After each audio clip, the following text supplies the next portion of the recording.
আমরা ভুল করি, আমরা মানুষ, মানুষ মানেই ভুল, কথাটি বাস্তব। কিন্তু ভুল মানেই যে ভুলের উপরে সর্বদাই আমরা চলমান থাকবো, ভুল থেকে ফিরে আসবো না, তা না। মুমিন বান্দা ভুল করবে এবং আল্লাহ তাআলার কাছে ক্ষমা চাইবে, এটাই স্বাভাবিক। এই জন্যই তো আল্লাহ তাআলা আমাদের জন্য তওবার রাস্তা খোলা রেখেছেন।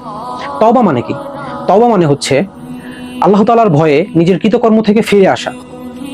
বান্দা কখনো ভুলে আল্লাহ তাআলার সাথে কাউকে শরীক করে ফেলে, কখনো আল্লাহ তাআলার বিধিবিধান থেকে নিজেকে উন্মাদনার মধ্যে ফেলে রাখে। সেই ক্ষেত্রে যখনই তার সহি বুঝ ফিরে আসে, সে যখন বুঝতে পারে যে আমি ভুলের মধ্যে আছি, তখন সাথে সাথেই তার জন্য তওবা করে নেওয়া আবশ্যক।